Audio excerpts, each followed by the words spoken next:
What is up, everybody? Welcome back to my channel. My name is Erin Bees. I'm a wife, a mom, a military veteran, and I spent 13 and a half years in multi-level marketing, healed my way out, and now I'm using all of my social media platforms to raise awareness and educate around the dangers of multi-level marketing companies and the tactics used by their reps to try and recruit you. I'm going to keep today's intro super short because this is probably going to be the longest video I have ever done on my channel. So if you're looking for merch, my podcast, any of those things, link in the video description. Here's my social media handles, and let's dive into it. This is a video about cognitive dissonance. This was sent to me, so shout out to you know who you are for sending this my way.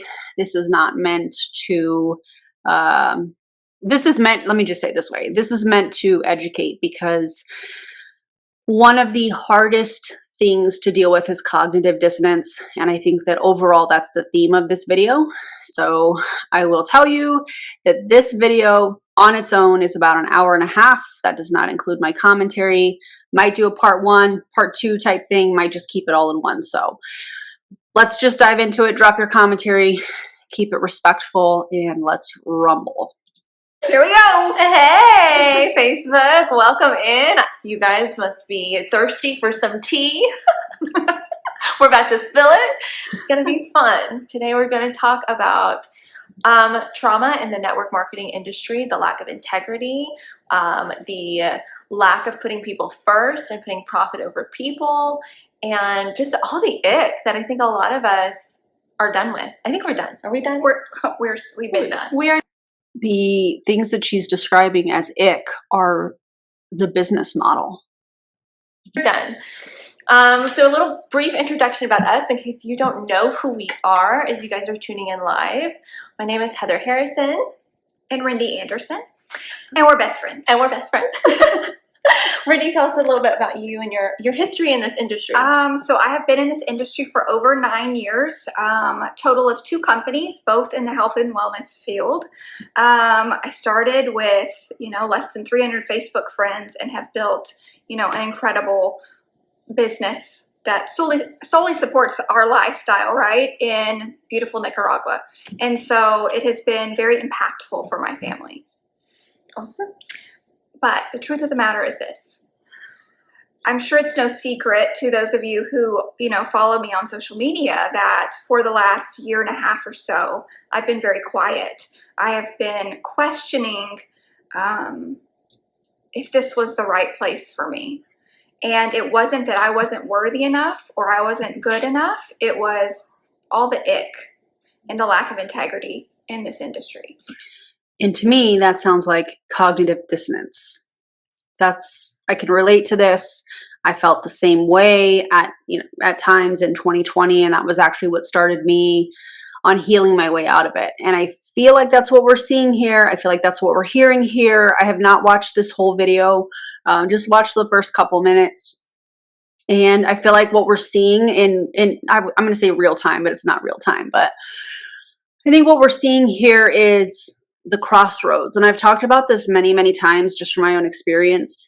And the crossroads for me was, well, I am either okay with moving forward and making money, knowing that the majority of people are not going to make any money in this MLM, in MLM in general, or I'm going to stop and stand up and say, hey, this isn't right. And so I'm hopeful that that's what we're going to see in this video. But I also know that the majority of people, when they experience cognitive dissonance, and this is just my opinion, they go back to the MLM. So we'll see. I do also know one of these gals, let me just say it that way, from my previous company. And I will say, I bet you are supported substantially, your family, from the company. I'll just leave it at that. So let's keep it moving. So this industry can be very, very amazing. It has totally changed our life for our family, but it's time that we call out the ick. Agreed.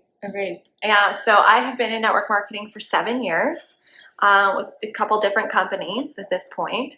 Have built a very successful business, obviously.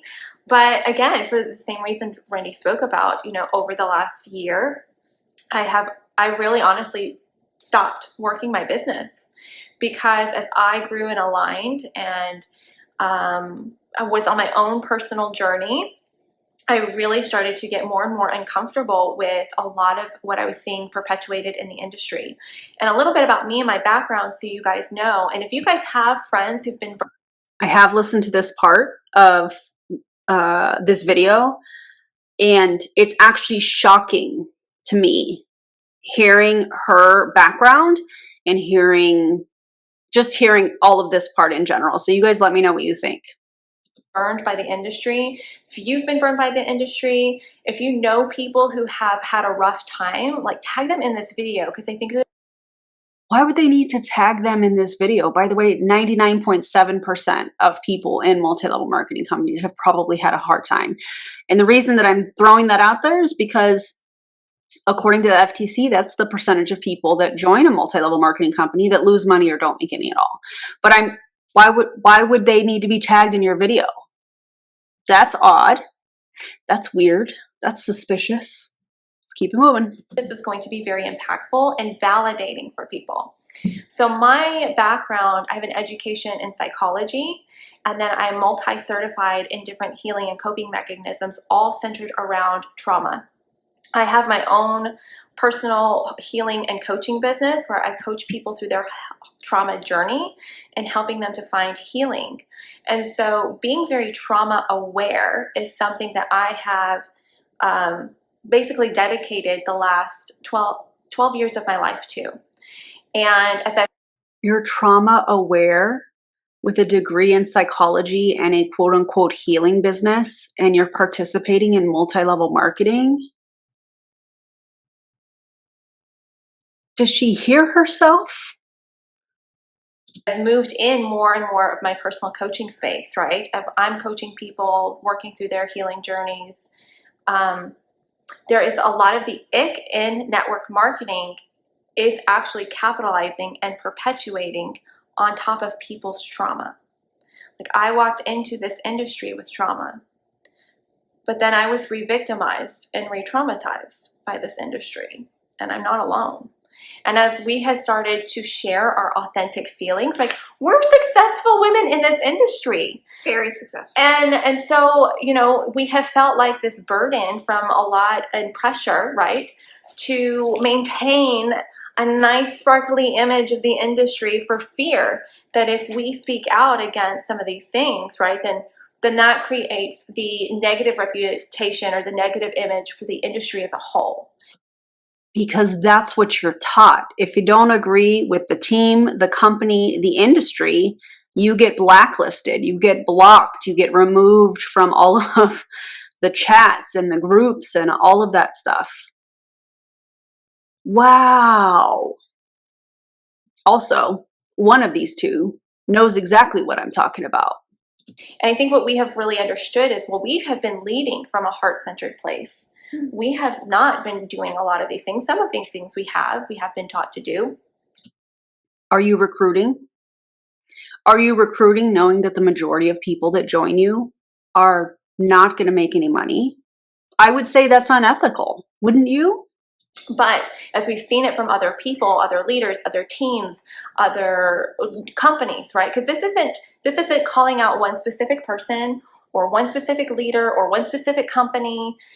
It is the entire industry. Everything that we're going to touch on tonight is literally stuff that people have reached out to us that they've personally experienced within the industry, within different companies, cross companies. Many different companies will be represented, stuff that we've personally experienced. And so all of this is stuff that has actually taken place and is conditioned to continue to take place unless we rise up and stop it.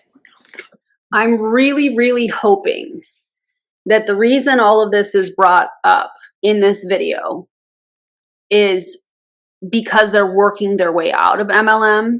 If they're trying to do multi-level marketing different, in my opinion, this is just another recruiting tactic. That might not be their intentions. It might just be, again, in my opinion, where they're at. And, seeing the stuff that is really the ick, as they refer to. And when I'm going to assume that what they're talking about being icky is the appearance, looking a certain way on social media, some of the petty stuff that we've seen, people over profit. I think they mentioned that too. And I'm really, really hoping that what they're doing here is they're trying to stand up and say, hey, this is not right. And I hope that they're not going to retreat, if you will, back into Modere, because that's the company that they're part of. We can talk about their income disclosure statement later. I'm sure it'll come up, but that's what I'm hoping. I don't know if that's what's going to happen here, but we'll see. Not here, not anymore. We are fired up. We were like, well, we're listening to our teams who wanted us to come back and lead, because this industry changes lives. It really does. It creates an income opportunity, especially. I'm going to help you finish that sentence. It changes lives of the people at the top of the pyramid. According to the FTC, 0.03%. Yeah. In Modere, the company that we are with, the compensation plan really creates a real opportunity for people to create something magical, right? So there's value there. However, our team was craving for our leadership, and we had to ask ourselves, well, if we come back, what would it take? And this is what. So when they stepped away, were they still collecting income from their teams? That's my question. And I do know that that's a very scary thing to walk away if you're somebody in MLM that has a lot of customers, if you're somebody in MLM that has a pretty big team, seeing things that are happening that are in the industry across companies, just like they said a few minutes ago, and understanding that, hey, I can't participate in that anymore, and walking away from that income if you're at the top of the pyramid, top of your pyramid, and walking away from customers, team members, that kind of thing, that's really, really hard. And in my opinion, that's what took me the longest, was understanding I had to let all of that go, because I ethically and morally could not participate in multi-level marketing anymore. Yeah. It takes calling out the bull. She said bull crap. We're calling out the bull crap. We're calling it out, and we're changing it, and we're going to show you guys, like, we can do this in an honest, integrity, people first, heart. So start with Modere, and start with certain leaders in that company not being allowed to bring in other leaders using bridge contracts if you're going to do it ethically and morally, and you're going to continue to participate with Modere. That's where I would start. Just, yeah. Heart-centered, heart-led way, without having, all of this trauma, marketing, re-victimizing behavior perpetuated. It's kind of like my friend Natalie said the other day, you don't have to be a Richard. By the way, that beeping is not on my end. That's in their video. I don't know what that means. What I'm getting from this video so far, it feels like virtue signaling. Listen, yes, we're in multi-level marketing. We're going to make this different. That's kind of how I feel like this is where this is going. I don't like it. I mean, it's true.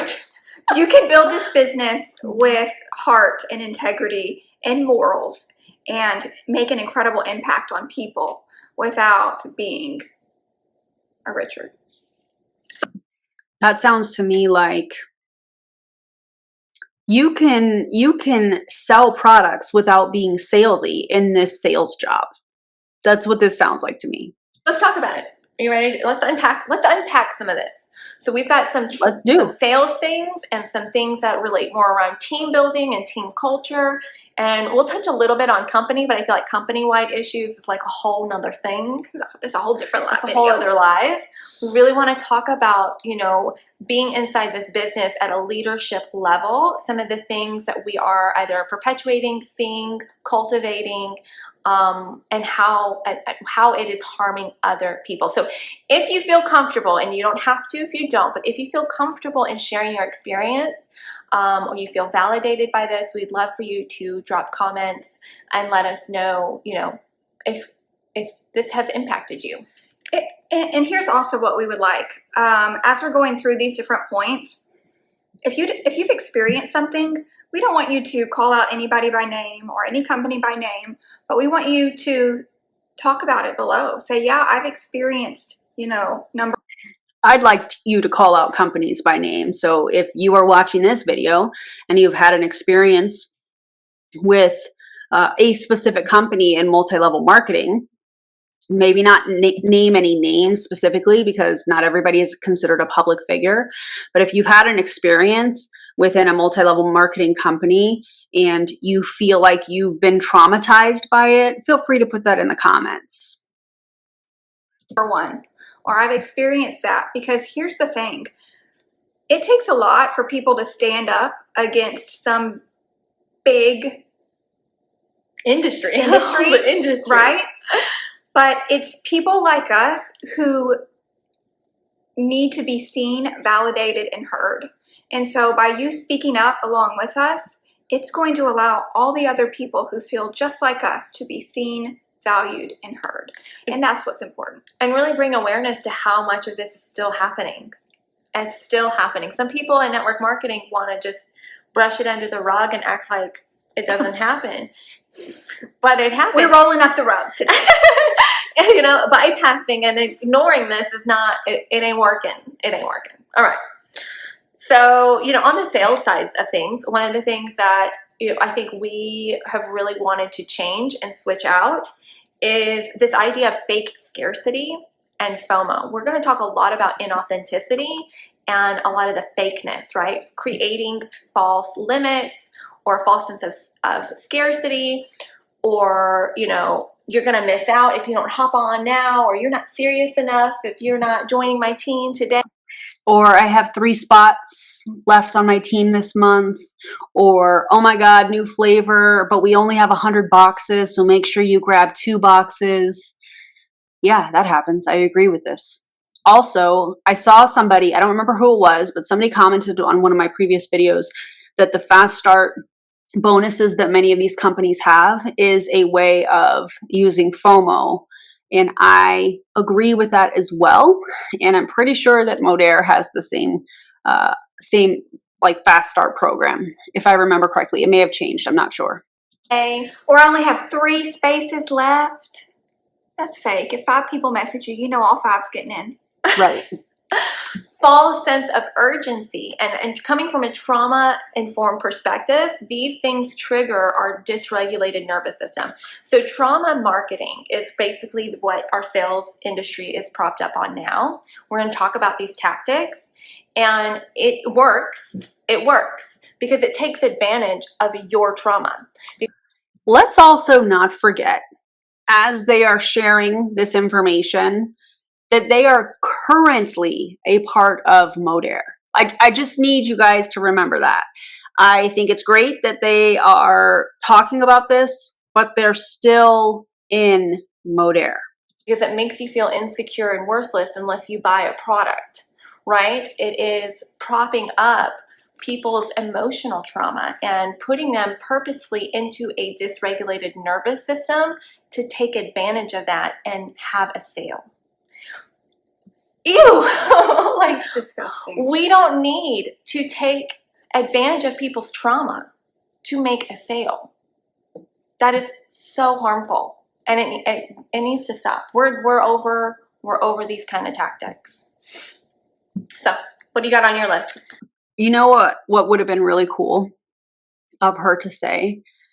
It would have been cool for her to take accountability, because just like when I react to my own content, when I was in an MLM, and I apologize often to anybody that I hurt along the way, because in my opinion, when you participate in a multi-level marketing company in this industry, as they're referring it to, or as they're referring to, you hurt people. Not only were you victimized in a sense where somebody put up like a vulnerability post, or they did a vulnerable live, talking about not recognizing themselves in the mirror, or I was sad all the time, or whatever, I was lost. Those are all things that I have said.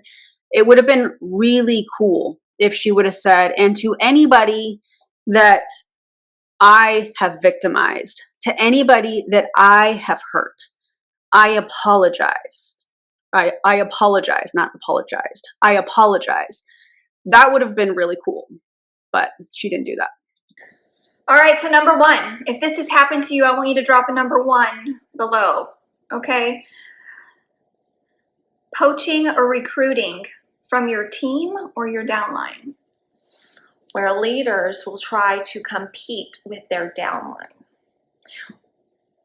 Honestly, this is so service to self. I've seen people or I've heard stories of leaders wanting to convince people way down below them to unenroll and then re-enroll closer to them, right? So that they can then increase their income, or to block out and bypass other people in the middle and some bullying that's gone on. Any type of competing with your downline is putting you into a lack of integrity. Your downline is the bloodline of your business. I agree with this to a certain extent, except when you recruit people onto your MLM sales team, you're automatically competing with them, because a lot of times you are connected with some of their or a lot of their people on social media. That's how they find you typically nowadays. And when you recruit them, their friends are like, do I order from my friend or do I order from you? I've always ordered from you. And it creates this atmosphere of competition. You are actively recruiting people that are competing with the leader because of how the model has been put together in multi-level marketing. So she's standing there, in my opinion, at the point, but she's kind of missing it. And if you don't have enough integrity to be honorable and honest with those people, you don't deserve your income. And let's be honest, we should all be servant leaders. And if Heather's way down in my downline, she's already part of my team and I should be serving her. There is absolutely zero reason for her have to unenroll and then come personally enroll with me. That is selfish. And that is doing nothing but harm to Heather, especially if she has already built something where she was currently at. Like, there is nothing okay with that. So if that has happened to you, that is a number one below. In sales, belittling others, right? We see this a lot of calling out or trying to belittle another coach or another leader or another company or another product. And basically you're putting somebody or something else down to prop up you or your product with a false sense of authority, right? If you have true authority and skill set and you know what you're doing and you know your products work, you should not have to downgrade anything to sell that product, rather than just focusing on the benefits and the outcome that that person can achieve. It's just, these type of tactics are lack or scarcity mindset based, and they're icky, right? The second you start belittling somebody else just to make you look better, I already have seen enough. Okay, so number two. Oh, I was just waiting for an apology to be made, but it didn't seem that happened. Not from, well, we'll just leave it at that.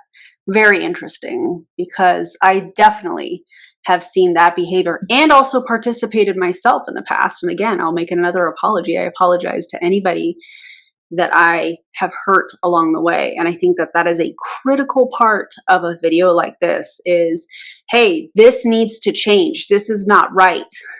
Taking ownership of your part in it and then moving forward, making the changes. But you can't really make those changes if you're still in the MLM, you know? If this has happened to you, that would be a number two in the comments below, okay? Has your upline ever charged you for training? I made that status. Shit, so did I. That happened to me, and I paid for it. We paid for it. Together, we did together. We did it together. We fell for it. We did. And this is double dipping into people's downline. I've seen this a lot. I mean, we go look at the comments of kind of like when you are some sort of a coach that most of them are not even certified to help other people with, and you're actively building a multi-level marketing and using that coaching business as a funnel. Yeah, that's double dipping, and it's gross. My posts, like this happens so much to people where they enroll with a team and maybe a leader higher up or a leader crossline starts trying to sell them training. If you are on somebody's team, if you are a true leader, your leadership is free to the people who have chosen you as their leader and the team that they have brought with them, right?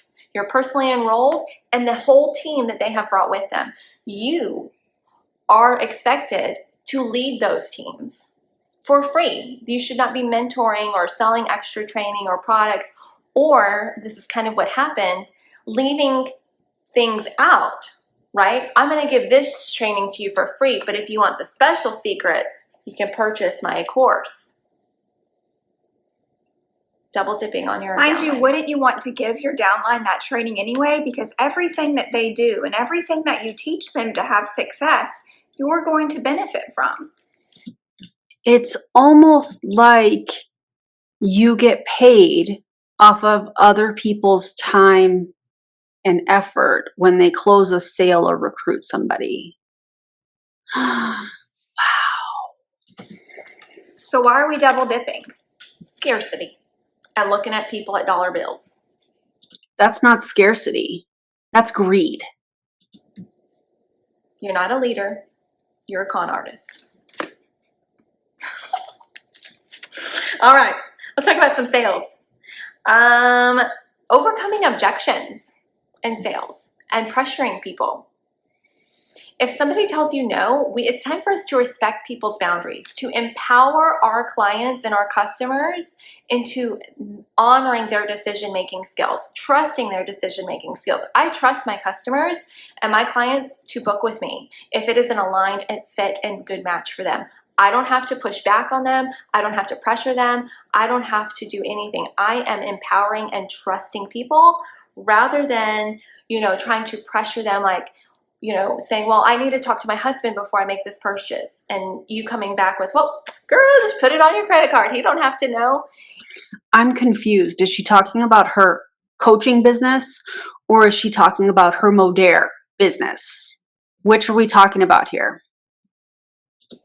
It becomes so disrespectful to people's situations, and you can end up victimizing their vulnerabilities and pushing back on objections and truly pressuring people.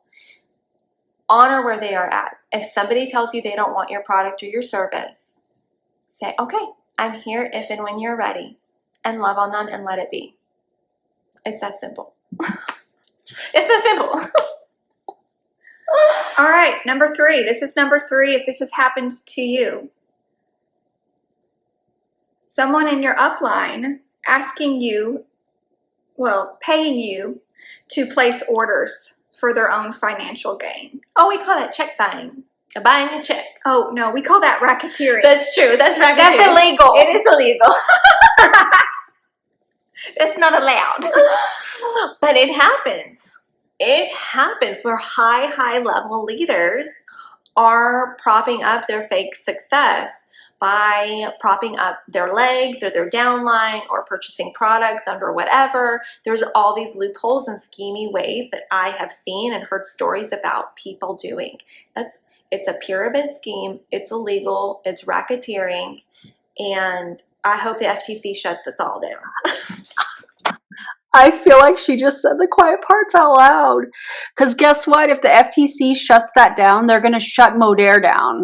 Obviously, it takes a lot for that to even happen. But based on what she just said, I hope they shut down the pyramid scheme. Bro, she definitely just said the quiet part out loud. And that's why her friend here is hitting her. Oh my God. That behavior down. That behavior down, yes. Yes. Okay. More sales stuff. Triggering pain points. This is extremely trauma-inducing. first of all, if a woman wants to lose weight, you don't have to tell her. She knows if that's a goal that she has in mind for herself. You do not need to point out that she needs to lose weight, or are you sick and tired of your muffin top, or any of that. All that does is push us into a dysregulated nervous system, making us feel worthless, so that then you can offer us the golden solution and we end up purchasing. Again, you can go and just focus on the highlights and the benefits of your product. We need to stop shame. We need to stop the shaming. Okay, but here's the thing. The benefits that many MLMers claim their products are going to give people are not substantiated by any kind of clinical research. So that's why we see so many of these crazy claims. I agree to a certain extent with what she's saying. Hey, we need to stop, putting these vulnerability posts out that are basically looping people in through trauma. I agree with that part. But the benefits that many of the MLMers claim that their product can give or help other people with are not necessarily backed by research. So, yes, but not quite. And triggering and perpetuating people's insecurities and trauma, and falsely marketing that any one product is going to be a savior to somebody's insecurity. Because people can lose weight and still feel insecure. Some of that is an inside job. So we need to stop creating these false guarantees or false spotlights or diet culture where we are, propping up products as the end-all be-all solution. I agree with that because of my own personal journey and how wrecked my metabolism was after I was keto for 3.5 years. The way that you repair your metabolism is you eat more food. Are you going to gain weight? Yes. Strength training, and again, work with a professional. An MLMer is not a professional. Work with a dietitian, work with a personal trainer, both of which are certified, have the credentials and all of that, and work your way back to understanding that you don't have to be scared of foods. You don't have to be extremely restrictive. Yeah. An MLM product is not going to help long term. Period. All right, number 4. This will be number 4 in the comments. It's kind of twofold. Have you had someone in your upline offer incentives and then not follow through on delivering? Or someone in your upline offering incentives but excluding certain people or lineages in their team? That would be a number 4. I wonder where that might be coming from. Maybe your former leader? That's interesting. Is that why you're making that face? That's interesting to me. And that highlights a lot of bullying. Bullying. Adult bullying. A lot of adult bullying happens inside of network marketing. And again, this is like industry-wide from women stories that we have heard where, if you try to do something different, if you try to call out integrity issues, if you try to push back on the system, or you have a different style of leadership, that then you are bullied or excluded or have these mean girl type of behaviors. And all of that is just coming from scarcity, service to self, and victimizing people in your downline. Like, why are you excluding people who are contributing to your income? Again, if you're doing this, I don't think you deserve your income. I mean, but you don't get that say with other people. It's still, let's not forget, it's still an MLM model. What in the virtue signaling is happening here? And that kind of brings us to, what do I want to talk about next? Let's talk about diet culture. Yes, let's. That's a big one Wendy and I really want to change. Eating disorders are real, bad food relationships. People have so much trauma around food and body image, and I'm guilty of it. I'll be honest, as it has been kind of perpetuated throughout the industry. of a lot of diet culture talk and how that further victimizes and hurts women. It hurts women. Shout out to her for taking ownership. Love that. And in a wellness industry, it is so important that we come from like a holistic place of wellness and not just body image, right? Not just marketing towards hot body summer or perpetuating diet culture of starting a new diet for January 1st. Or waist trainer in a bottle. Like you guys say, that's what trim is for people. By the way, trim. But instead, honoring and offering holistic wellness rather than just propping up more products that are supposed to be the savior solution. If you were truly into holistic wellness, you wouldn't be selling an MLM product in the health and wellness industry. You would be encouraging people to work with dietitians. You would be encouraging them to get the help that they need that's not with an MLM product.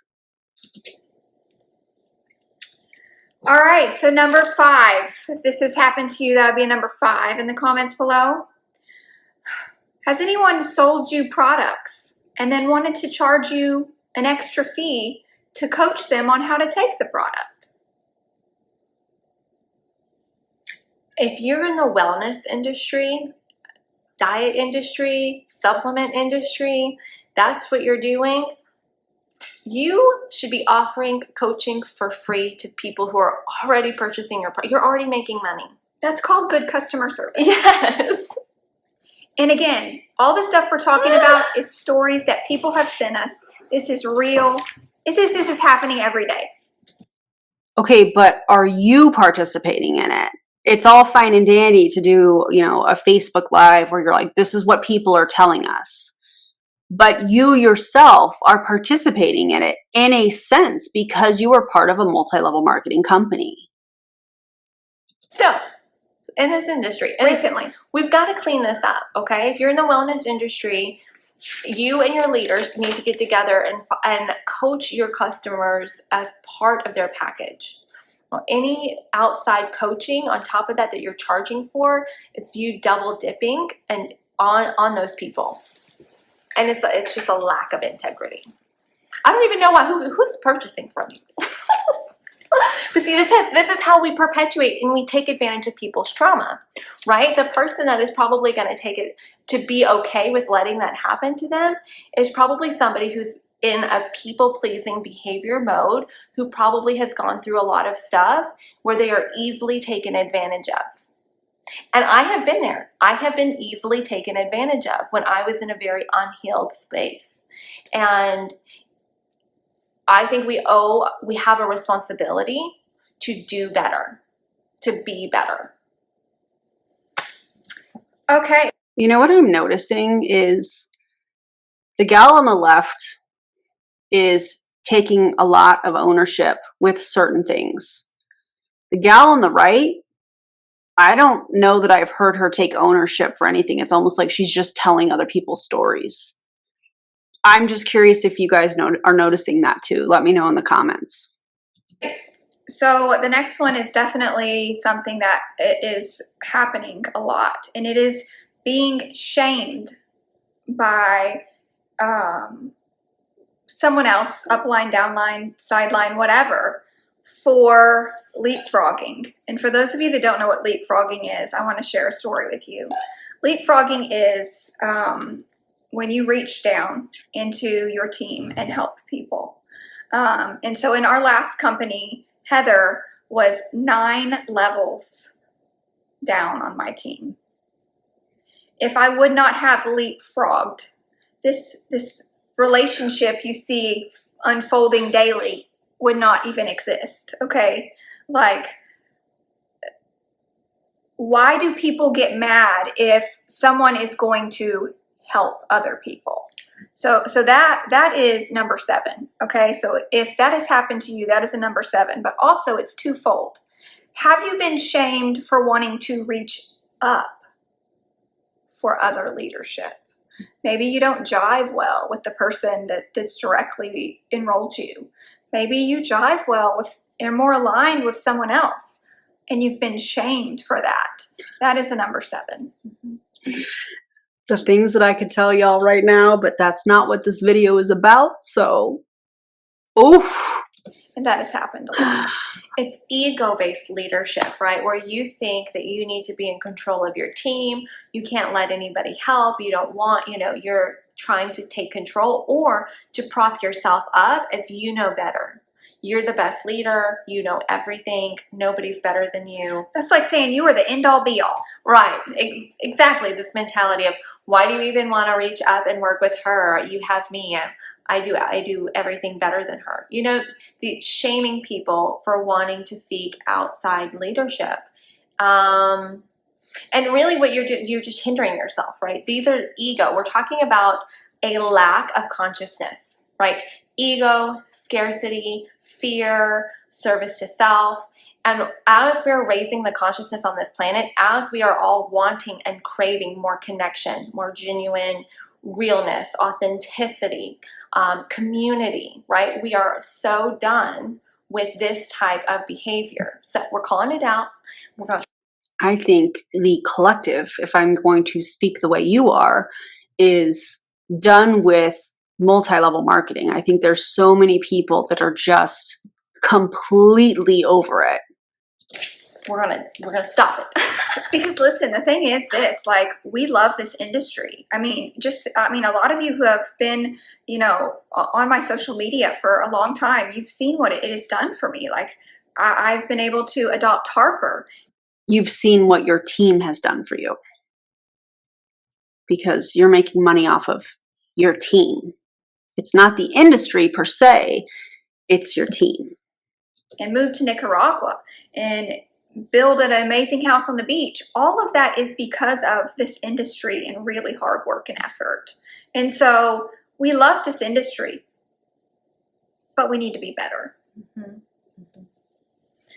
All right, so number 8. This is number 8, and I'm going to let Heather run with this one, but it is pushing people to sacrifice. I think a lot of us have like PTSD with that word sacrifice. If you were in a... First of all, somebody that has a degree in psychology should know that throwing around the word or the phrase PTSD, the acronym PTSD, from what you're talking about here is disgusting. PTSD is a real thing. It is a real problem. There are people with PTSD that cannot function. They can't function. And you're using it in a way where you're trying to create this demographic within MLM of people that have been traumatized, but you're comparing it to PTSD, and that's infuriating for so many reasons. Previous company of mine, I get wanting to help people push outside their comfort zone and change better habits to create something new. A lot of that is real. However, when we approach these situations or these dialogues with a lot of shame, right? You need to sacrifice. You need to give something up. You need to be doing better. Or if you are unwilling to do that, then you're not serious enough, right? There's a lot of shame-inducing in this idea of having to sacrifice. And some people just can't sacrifice their family, their time, right? Sacrificing what? Their mental health, right? There are sacrifices we should not be making. So I don't agree anymore with this idea of pushing people to sacrifice. A good business model, like the one that we have, like we coach people, like you can work this business in the cracks of your day. You should only be working this business for an hour. You should not be sacrificing your life or your mental health. Or what are you going to do then? You're just working for a job that you hate. So let's talk about hiding details and bait and switch sales tactics, right? Where you have to come into the group, you have to get on a call, you have to go into a three-way chat before you ever find out what price it is, right? This is very common, and it's taught in the entire sales industry because it works. The more people you can get in the room in front of the webinar, the better, because people have trauma and a lot of people don't like to say no. Right? If that's happened to you, you can comment bait and switch below. Bait and switch, right? All hiding all these details to force somebody to talk to you so then you can convince them to purchase your product. We are convincing people, pushing people, trying to manipulate people rather than honoring and trusting where they are at and allowing, listen, people know what I sell. If they want it, they come to me. I've not worked my business at all this year until recently. And I still had people in my messenger being like, hey, I want to lose blah, blah, blah. Can you help me? You haven't worked your business at all in the last year, but I bet you've been collecting those checks off of your team's effort. I bet you have. I bet you're paying your mortgage or whatever with it, and you haven't been working your business. Yikes for you. They know what I do and they come to me. I don't need to hide details or get them in front of a secret spot or whatever, right? We need to start honoring our customers. This next one's a little bit, this is number 9. So if this has happened to you, it would be a number 9 in the comments below. Have you ever been removed from chats or groups or systems or whatever for calling out lack of integrity or bad behavior, or for refusing to partake in that kind of behavior? Okay, I can't. How about, have you ever turned in an entire leadership chat in order for you to get ahead when the majority of people within that leadership chat did nothing, which later led to a suspension and termination of other people, again, so you could get ahead? Bullying. Online adult bullying. If you don't do it our way, then you're going to get kicked out, you're shunned, you're shamed, or you're told things like, well, maybe you're not cut out for this industry, or, you know, nobody's going to follow you, you know, really making people feel unworthy or, you know, shaming them basically because they want to do something different or they want to leave your team and go to a different company because they don't align anymore. A lot of bullying happens inside of this ego-driven leadership that has been perpetuating a lot in this industry. And I don't like to talk too much about narcissism because I think it's a buzzword and that is a spectrum. Not everybody is a narcissist, but there are a lot of narcissistic tendencies inside of sales and network marketing, and this is definitely one of them. And it creates and perpetuates a lot of trauma for people. Yeah. Bullying. Mean girl stuff, right? Mean girl culture happens. Obviously, sometimes, anytime you get a bunch of women around, we're not all going to align. We may not all get along. We've got different personalities. But as a leader, this is huge. As a leader, it is your job to put out fires. If you've got drama on your team, you should have the leadership skills. If you're a big leader, if you're making massive income, if you're making close to or over 6 figures in your business, that's how big of a leader you are. You need to have problem solving and negotiating and mediation skills to drown out the drama, not add fuel to the dang fire. And so if you're mediating something as a leader, that doesn't mean that the way that you mediate is saying things like, maybe you're just not cut out for this. Mm-hmm.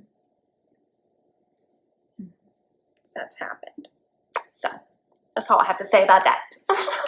No more bullying. No more bullying. We wonder why so many children nowadays are being bullies. Where do you think they learn it from? Well, and I think the online space really has allowed that to take place, right? A lot of online bullying, but online creates that anonymity. So people aren't saying it to your face. It's a lot harder. But you know what else kids are learning from their parents, since we're, putting it all out on the table? Racism. So there's that. it is it's an unfortunate thing that this business, okay, this industry, 80% of women who are self-made millionaires are millionaires because of this industry. Oh yeah? I'd love to see that source, because that is actually something that is misinterpreted. So if you're going to make such a claim, let's see the source. Because I know you're not going to use it. I know you're not going to share it. This industry holds a lot of power for women. And yet we are perpetuating a lot of our mother or sister wounds inside of this mean girl behavior, when we can instead empower and embrace our sisterhood and their differences, right? In an industry where 99%, over 99% of people lose money or don't make any at all. I mean, refer to your own company's income disclosure. Look at Modere's income disclosure statement. And you're going to sit here and tell me that this is about female empowerment? What? And create a more cohesive culture for women. Oh my God. That's what this industry should be. This industry should be a yaya sisterhood of empowered freaking women out here locking arms from a heart-led space, not mean girl tactics where if you don't align with this, then we're going to shun you and push you out. What? All right, number 10. No. Saying you have $1 million in sales or have $1 million business, when really that includes spillover volume from a binary compensation plan, when in reality, you're probably only earning about $500 a week. I can tell you right now, I could tell you I have $1 million business. If you add up all my sales for the year for my entire downline, some years it's been over $1 million, but I've never marketed myself as a multi-million-dollar business owner. Why? Because yeah, virtue signaling. This is what happens. I don't do that. I market myself legit. Wow. Because that is not an honest representation. Do they do over $1 million sales? Sure. Do I make anywhere close to $1 million a year? No. So those things are not congruent. And we see this a lot in compensation plans and check flashing. We've got a lot of these. We're going to call out a lot of these type of things. We'll get there. Right? But there's a lot of these money-driven tactics where we're creating false authority or false success stories and illusions. And this perpetuates a mindset problem for people who get roped into it, thinking, okay, well, I could do that too. You get to the income level I'm at, you've got a multi-million-dollar business, you don't have $1 million in the bank. Like it's creating falsehood. That's what people, and that's what turns people off to the industry, is then it's a pyramid scheme, a get-rich-quick scheme. So that goes along with number 11, false compensation plan claims. For example, paying someone in your downline because the position that they were given is not what was promised. It was fake hype. I feel. You mean like a bridge contract? Like your upline allegedly uses? Like that kind of thing? Is that what we're talking about?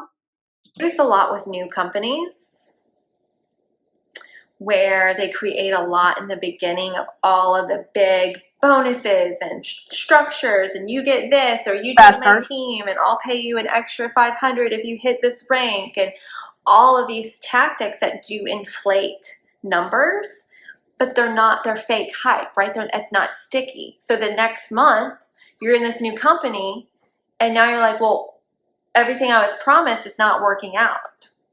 And that happens a lot too, because most people, all these compensation plans are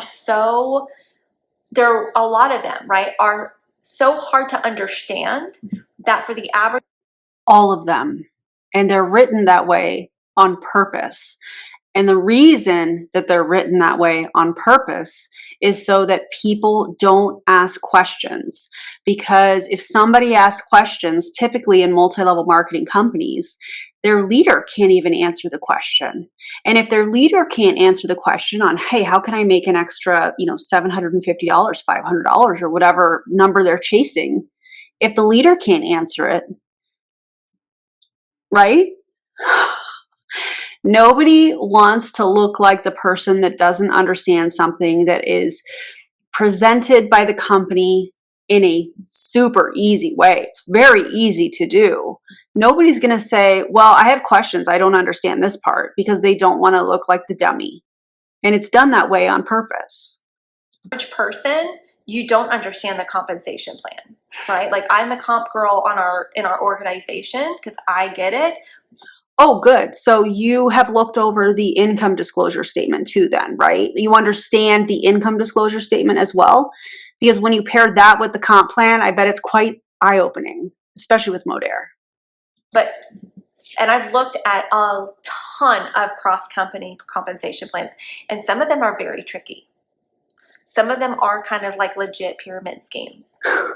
So it's very important that if you do decide to get into the industry, that you understand the company that you're with, the compensation plan and what it actually can hold for you, and the leadership that you are under to help you build a skill set to actually get you there. All right, number 12. This is number 12. Have you seen people have very quick success in a company? But the truth of the matter is they had that quick success because they were given placed or gifted volume.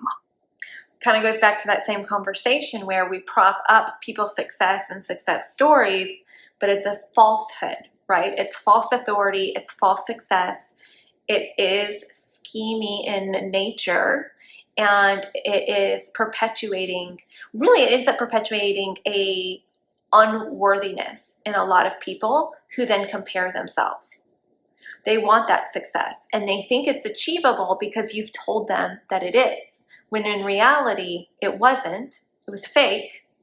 And now they don't think they're enough because they tried to do what you did and didn't get there or didn't have similar results, and they think they are the problem. That's how this victimizes people. But y'all are still in Modere. It's cool that you're having this conversation, but you're still in Modere. You're still selling. You're still recruiting. I was hopeful for this, you guys. I was hopeful that there would be massive cognitive dissonance, and maybe there still is a little bit of it, but it feels very much like this is what's happening over there, but we don't do that. This is what other companies are doing, but we don't do that. This is what other teams are doing, but we don't do that. Just by being a part of multi-level marketing, you are a part of it.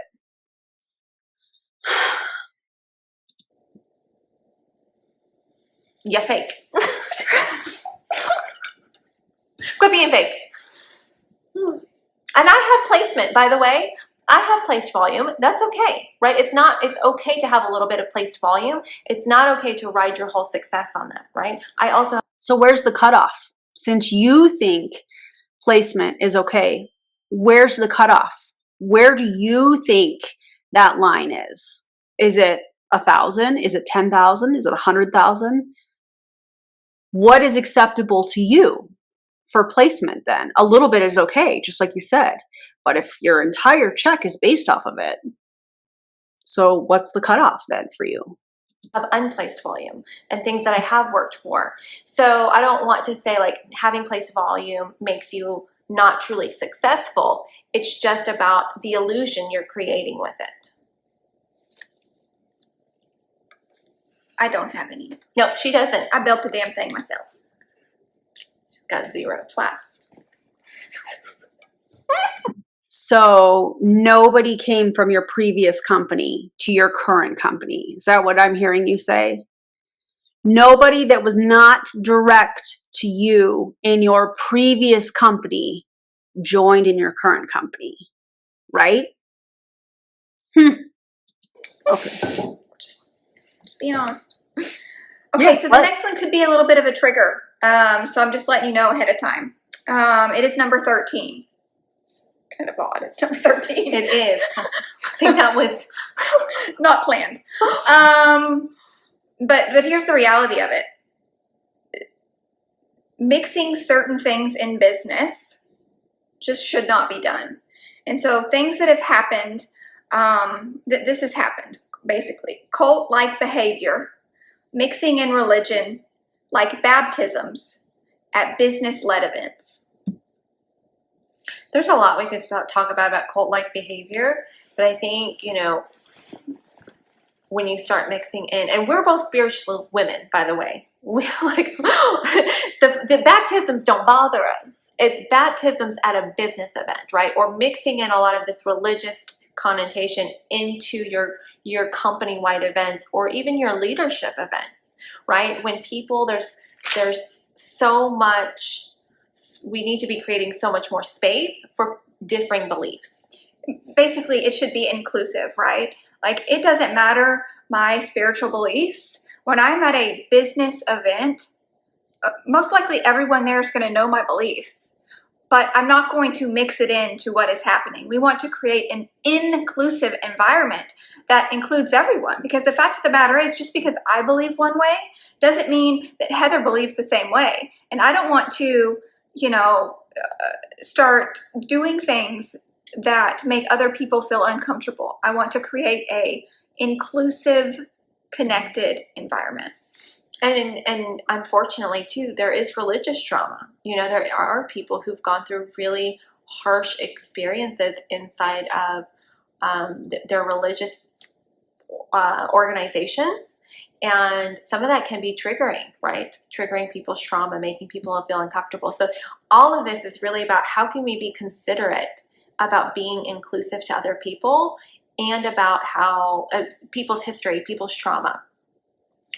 I agree with that. I think all religions need to be.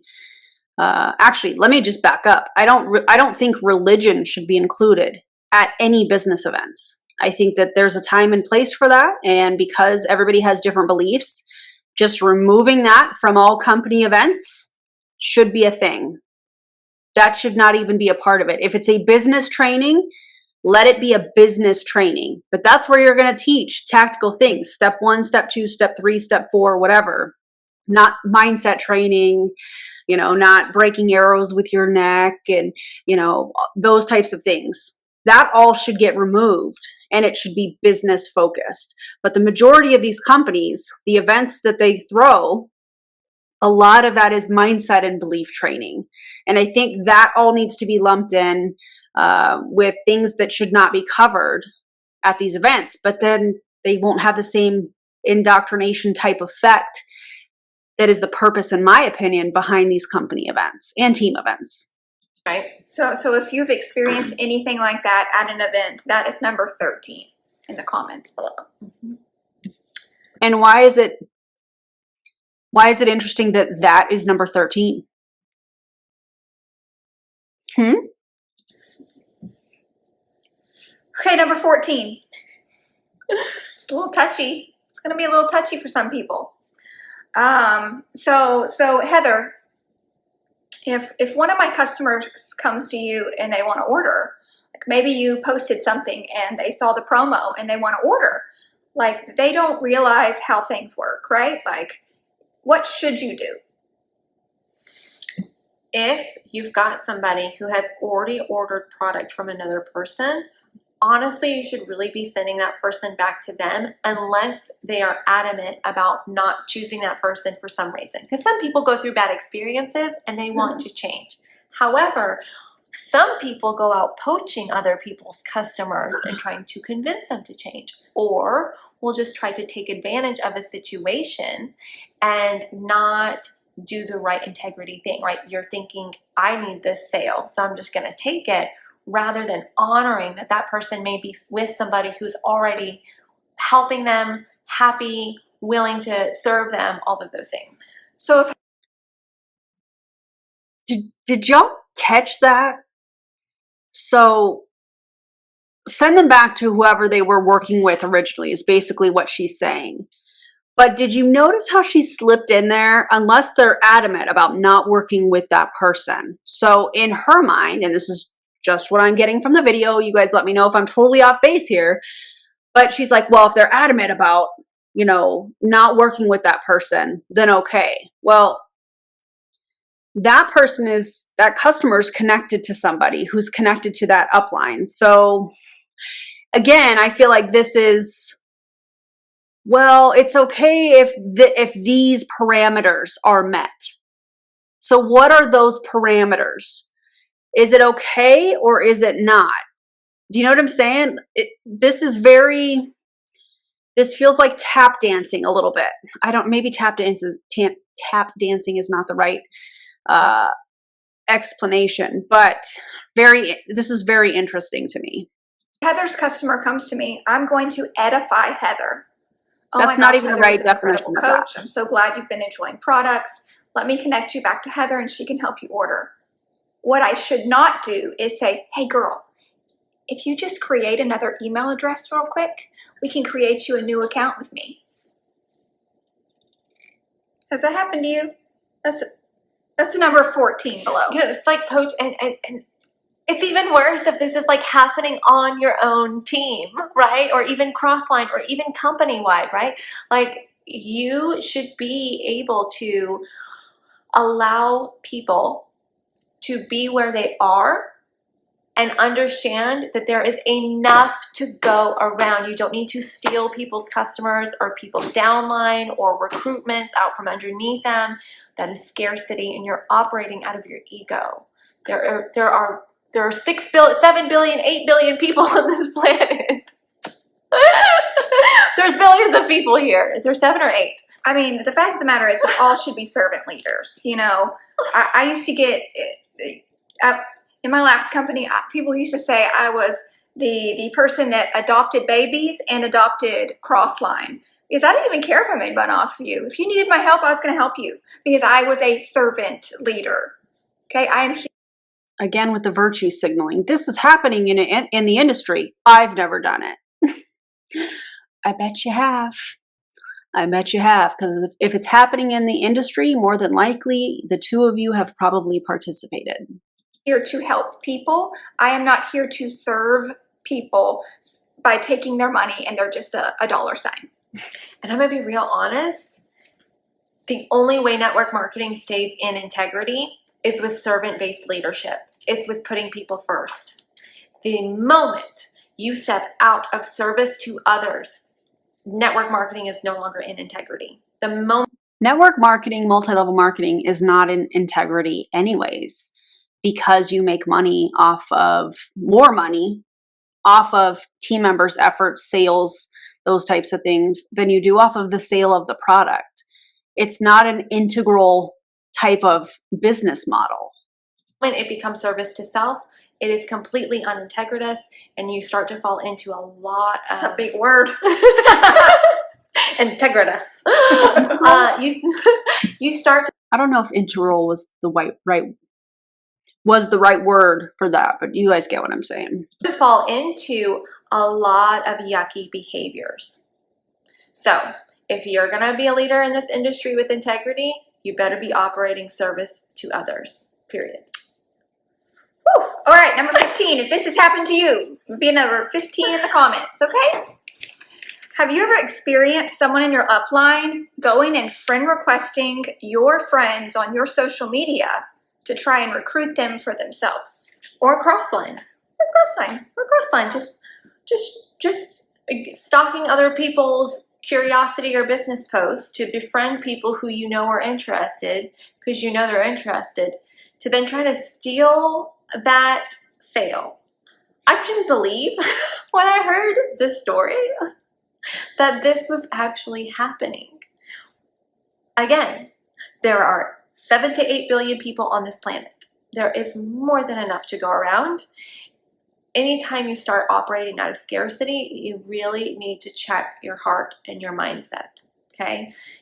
And in your own downline, you're really cutting your foot off because you're only hurting yourself, right? You're thinking about taking all that for you rather than empowering, encouraging, and uplifting that person in your downline. Oh. How would you know? I mean, hopefully your friends would tell you. Right. This has happened because like a lot of other friends have come back and been like, hey, this girl added me and she's trying to, market to me. And then they figured out, oh, this person was upline or crossline to you and has been, doing all these things. So that's how people find out. Don't be a snake. Nobody likes a snake. Nobody likes a snake. Okay. All right, number 16. Number 16, using non-organic growth like ClickFunnels and not disclosing that is what is adding greatly to your success. I have a big, big issue with this. ClickFunnels. It's almost like not including the income disclosure statement to people that are wanting or interested or that you're trying to recruit. So you have an issue with ClickFunnels. I can't wait to see why you have an issue with ClickFunnels. But if we're talking about integrity here, if you really want to do network marketing different, start sending that income disclosure statement to your potential recruits. Be honest with them. This is going to be so interesting. Google Ads, girl, I'm all for it. If that's how you want to run your business, it works. It can generate a lot of success. However, it is such a lack of integrity when that success is propped around as organic growth. I built my business off of Instagram. No, you didn't. Maybe you built part of it, and that's partly true, but if you're not disclosing, right, what has actually helped you build success, you're creating false authority, false success. It's creating this mindset of people comparing and not being able to achieve. And that kind of brings me into one of the sales tactics that I wanted to talk about, which is lifestyle marketing, right? Where people are just posting Gucci bags and vacations and cars and look at all this awesome stuff I have and never actually giving you real value or understanding their actual skill set that they have to achieve that results.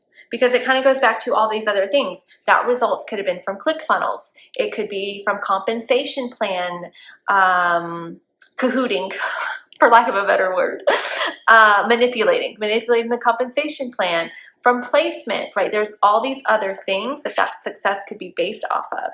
And so this lifestyle marketing or not disclosing what has actually led to your success or part of your success is creating and perpetuating this falsehood. It is fake.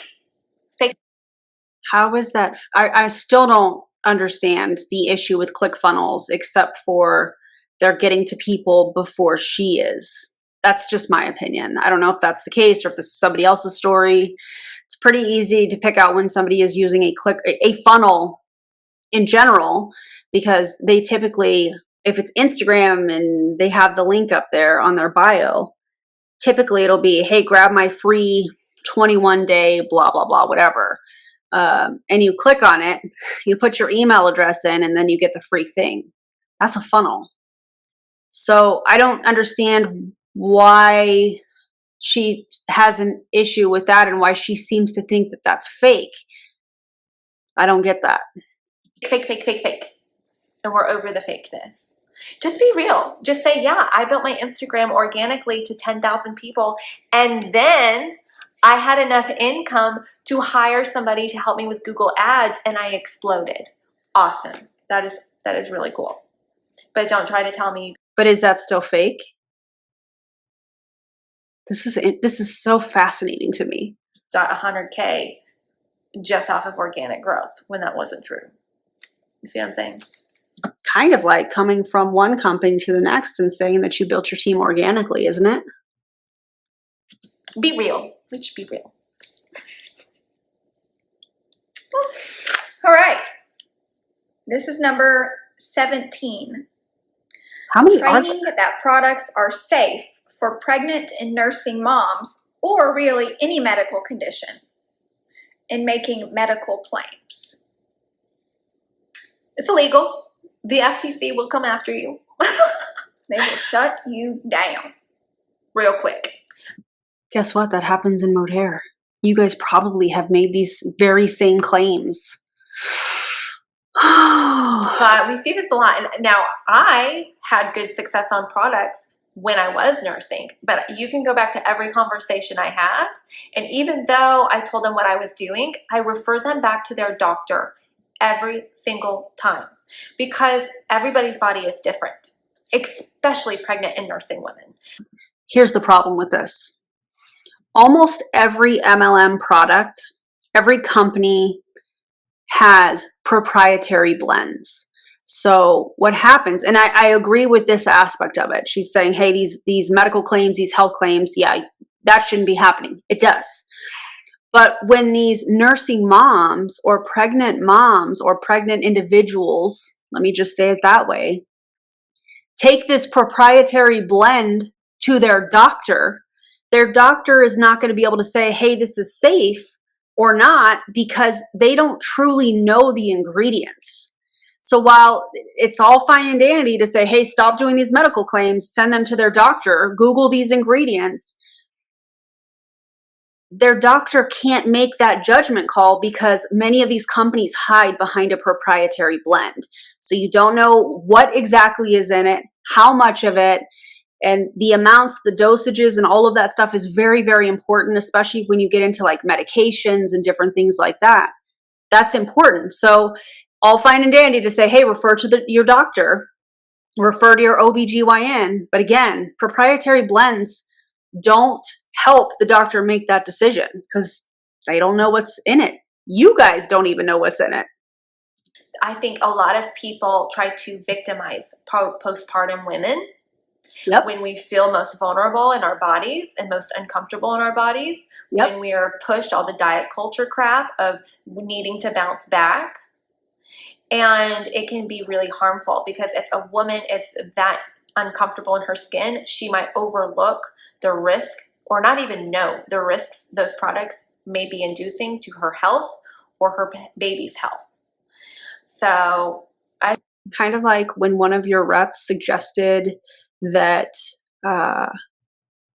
your Trebiotic and I think it was Liquid BioCell, the life formulation, that was her prenatal vitamin. That was your company. May not have been your team, but it's still your company. I think all of this kind of stuff, you just don't do it. Right? Specifically marketing to health claims. You can't do it.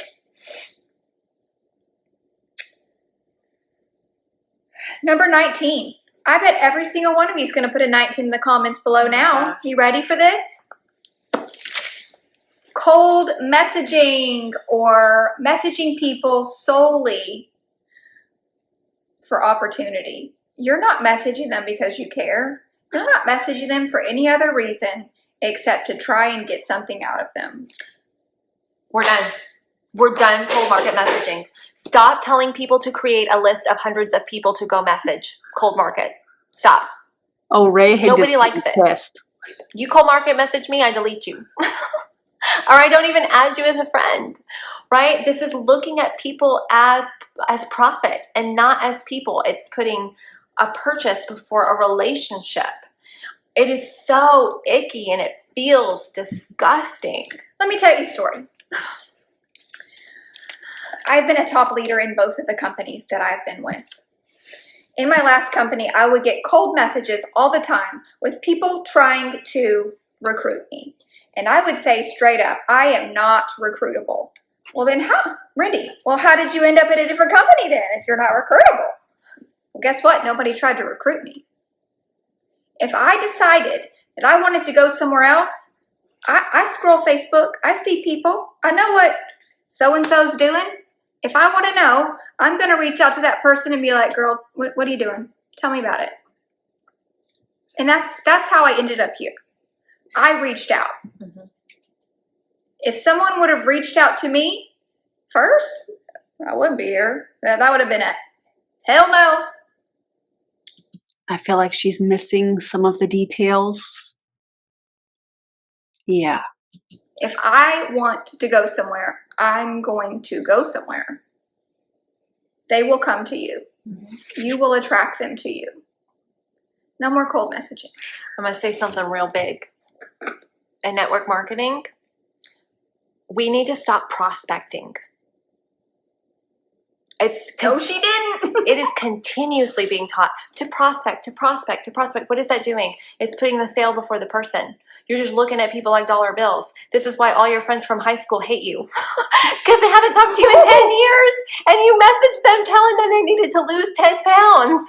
You know, like this whole idea of prospecting is extremely harmful, and it is deteriorating genuine relationship building. You know why people in MLMs do that and are taught to do that? Because that's the way to make substantial money in MLM, is to recruit. You're not going to make a substantial income selling some products. So while I love the fact that this is being brought up, I don't think it's realistic because of how the business model, specifically in Modere, is set up. You're going to make more money off of recruiting, off of your, in your team, than you are off of the sale of the product. That's why people do that. Because if they could recruit one person or sell a product to a new customer, they're going to make more money off of the new recruit. That's why that happens. That's one of the main reasons that anti-MLM has such an issue with MLM companies and their comp plans. Let me tell you another little story. Probably in the last 6 weeks alone, I've probably received 6 cold messages of people wanting to send me samples of their product. Was it Elamir? And my response to them is always kind. My response is always the same. I'm sorry, I live in Nicaragua. I can't receive mail. You live in Nicaragua? Girl, you messaged me. You know nothing about my life. And you expect me to buy something from you. Because you were a name on a list, Rindy. You were just a name on a list. I am more worthy than just a name on a list. Oh, amen. Amen. I don't prospect at all. I post in my stories the products that I'm affiliated with. You want my products, you will come to me. That's more virtue signaling. I think I'm starting to see the reason that they did this live, but we'll keep going. How are y'all doing? I know this is a long video. You guys good? Let's check in, grab a snack or a drink, stand up, stretch, whatever you've got going on, because I know this is a lot. That's it. That's all I need to. You know what I'm up to. People know what you sell. They know what you got going on. They want it. You will be the first person to know. This whole idea of prospecting, it needs to go. If you have a genuine connection with somebody and you genuinely want to reach out to them because you know that they've been looking for your product, that is one thing. But marketing your team to make a list of 100 people and message all of them this weekend. What? How about build relationships? How about go out and build a community so that even if this business doesn't work, you've got a community and relationships and friendships to fall back on, because a lot of women get into this industry just for that, just for the relationships, just for the community, just for the sisterhood. That's what this should be about, not about making a sale. I hate when MLMers say this. If people join a business to be a part of a community, and when I'm using the term business very loosely because we know the facts and statistics and the data that comes from Modere specifically, since we're dealing with 2 people that are in Modere, people can join community without buying a starter pack to start a business.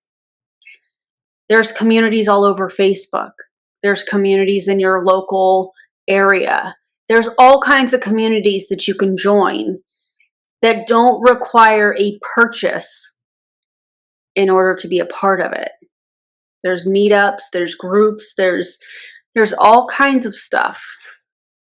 If you are recruiting people into your MLM company because they are craving a community, you should be ashamed of yourself.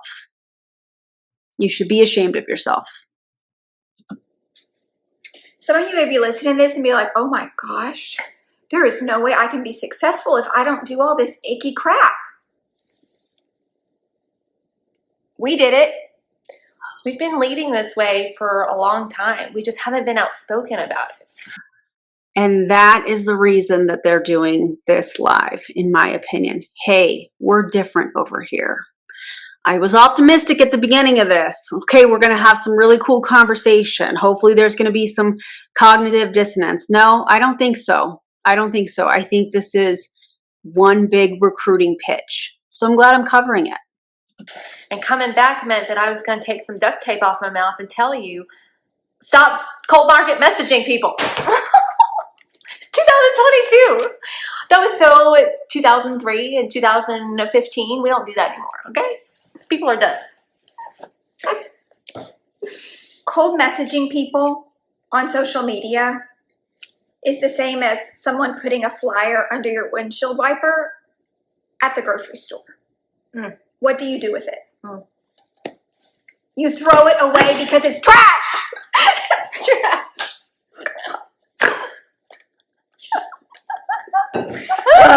Or even worse, right? Cold market messaging somebody because of you saw a post that they wanted to lose weight. Girl, I saw your post that you wanted to lose 15 pounds. You should try my product. Or you saw that they were leaving their company, right? Girl, you're leaving your company. Come to me. Come to me. Like, you're just looking at them as dollar bills. I guarantee you that person who posted they want to lose weight, they know you sell weight loss products, and if they want it, they're going to be in your inbox. There you go. They know they just left their company they were at. They know they did. If they're interested in anything you got going on, they're going to come to you. Let people come to you. Let people come to you. Okay, I'm actually going to stop that here. I feel like this is long enough. Thank you guys for sticking all the way through this video, even if you had to watch it in parts. I know that it was a very long video. So this is part 1. Come back for part 2. It should be out tomorrow or the next day, so bear with me on that. If you loved the video, feel free to give me a thumbs up. Can't wait to see your commentary. And don't join an MLM. Okay. And I'll see you on part 2.